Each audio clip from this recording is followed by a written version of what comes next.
political victimization.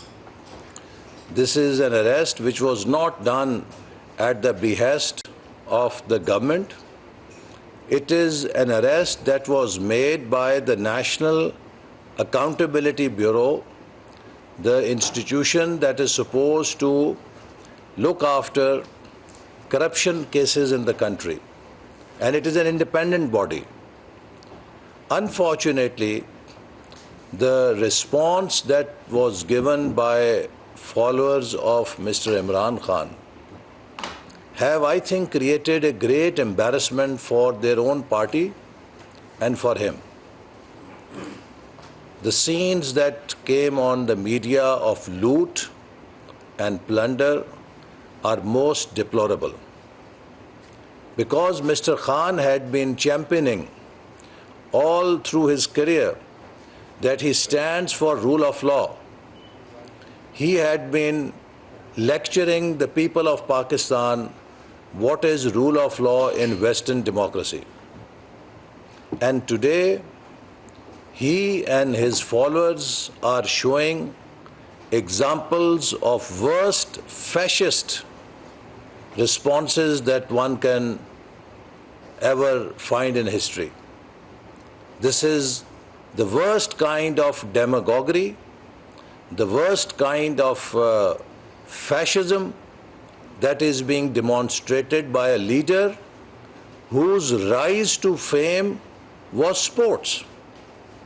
As a sportsman, he ought to be championing sportsman spirit, tolerance, and respecting rule of law. But instead, he has chosen a path of spreading anarchy, chaos, and destruction in the country only to protect himself from accountability. Mr. Imran Khan, on a number of occasions, said that if ever there was a case against him, he will voluntarily present himself before the authorities for investigation. And as you know, that this case in which he has been arrested by NAB is a case of graft, a case of embezzlement, a case of corruption of 160 million pounds, which is 60 billion Pakistani rupees. 160 million pound, which was confiscated by UK crime agency on charges of money laundering from a Pakistani real estate tycoon.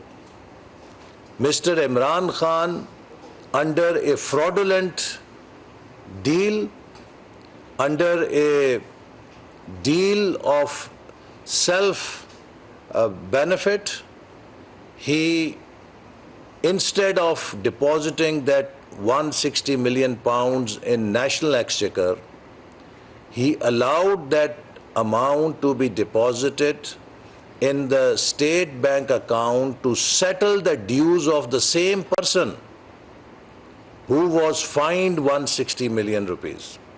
So in fact, 160 million pounds which were confiscated from this person for money laundering in UK, Imran Khan returned that confiscated money back to him so that he could settle his account with Supreme Court.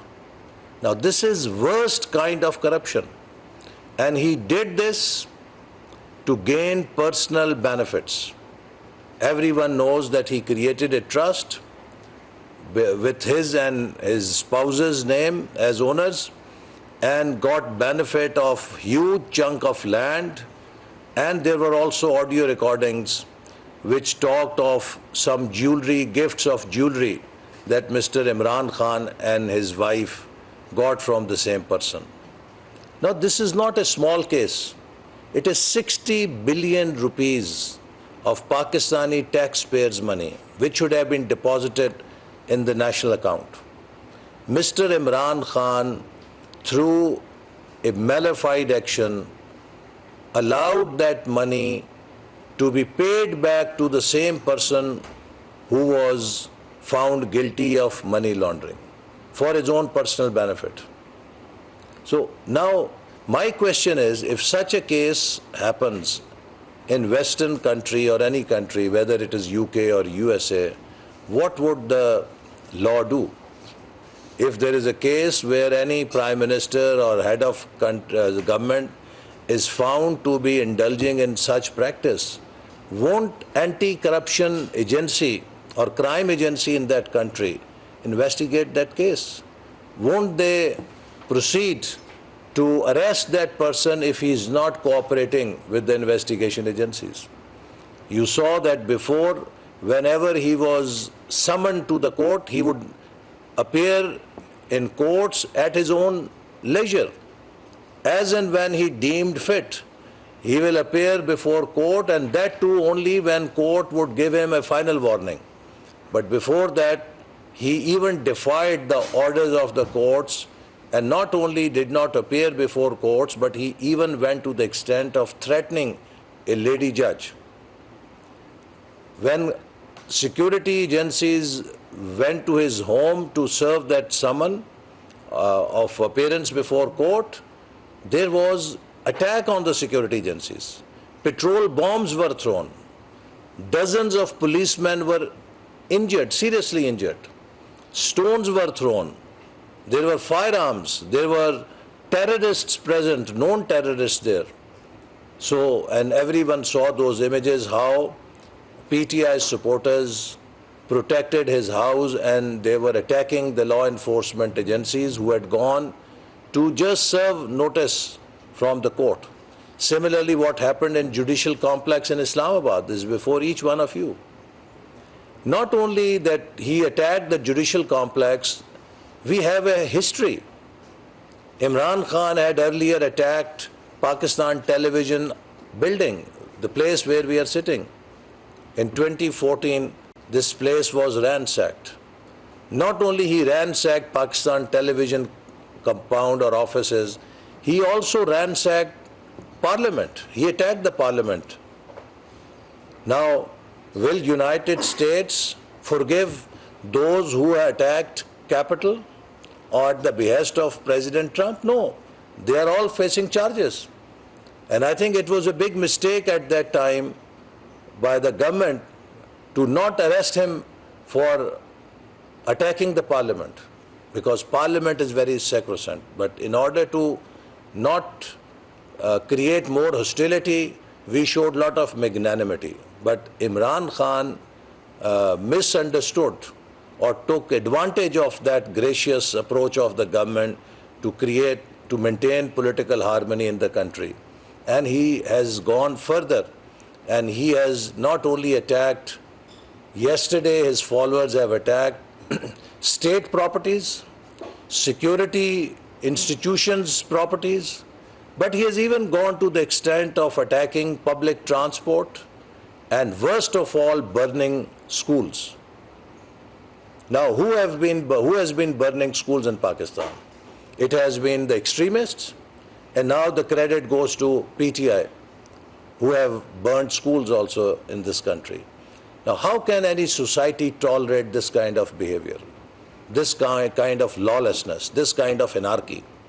So the law has to take its course, and those who have indulged in these kinds of activities will be taken to task. But I want to assure you that there is no political vendetta, there is no political victimization in any of the actions that have been taken by NAB. It is an independent authority. NAB has arrested Mr. Imran Khan under a lawful legal warrant, which has been cleared by the High Court and declared to be legal. Now, Imran Khan, who was arresting all the opposition leaders during his term as Prime Minister, I went through a punishment in a death sentence for more than 2 months and was later on cleared by the High Court that it was a baseless case. But we never resorted to such tactics. Mr. Nawaz Sharif was arrested, Mr. Shahbaz Sharif was arrested, all of our frontline leaders were arrested. But did PMLN ever resort to such kind of violence? No.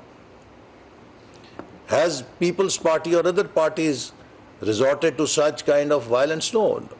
I mean, no other party has ever shown this kind of behavior that PTI supporters and Mr. Imran Khan has shown, which clearly shows that he is on a path of creating chaos in the society. He was ousted not through any conspiracy, but for the first time in the history of the country, a prime minister was removed through a constitutional process of no confidence. His own allies left him. There was no PTI dissident who voted in no confidence motion. It was just his own allies who left him after his failures, after his poor conduct, and they felt very unhappy with the government and they left him. As simple as that. And majority came on the opposition side. It was a constitutional vote of no confidence, and then he was ousted. Instead of accepting that decision in a sportsman manner, he said, it's either my way or highway. Either country will accept me as prime minister or I will not allow this country to be run. He went to the extent of trying to sabotage the IMF agreement. He went to the extent of sabotaging countries' relief efforts after the climate disaster that hit us. His party went to the extent of calling international agencies not to help the government in the wake of that climate disaster. So, unfortunately, the behavior that PTI has been demonstrating has been very unethical, undemocratic, and purely fascist. And we are reminded how in history demagogues have caused destruction to their societies. But Pakistan will not be allowed to become hostage to such politics of demagoguery or fascism. We are a democratic country. If Imran Khan feels that he has been unfairly arrested, he can prove his innocence before the court of law, just as we did. I proved my innocence before court of law. All the leaders from opposition, they contested their cases before courts. That is the democratic way.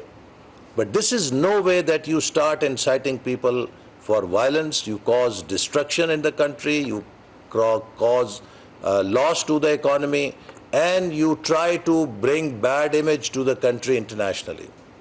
So I just wanted to clarify this, that Mr. Imran Khan does not face any political vendetta, he does not face any political victimization. He faces the accountability for his own misdeeds of corruption in which he indulged. And we are witness, because in cabinet secretary testified that this agreement which they presented to UK authorities to transfer the money instead of Government of Pakistan account to Supreme Court account to settle private persons' fine, this agreement was never shown to the cabinet meeting. Cabinet secretary said the meeting had concluded and Mr. Imran Khan just shared an sealed envelope that this is an important agreement and cabinet should approve it. And when some of the cabinet ministers questioned that at least we should be shown, they were snubbed.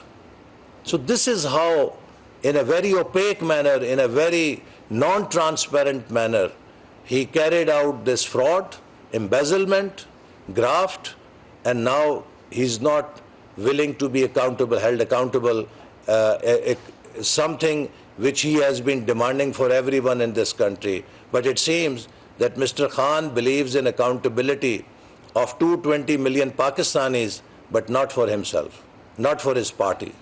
This is not democracy, this is not rule of law, this is fascism. Thank you. Sir, is your government considering following yesterday's arsenal tax, number one? Number two, is your government going to take any action against Mr. Malik Riaz, who is the main beneficiary of this case, and he is said to be close friend of PDM leadership? First of all, the security agencies will present their report, and whatever they recommend, government will act accordingly. But let me say that we cannot have double standards in this country. That for some people, you hold them accountable even if they burn a police post.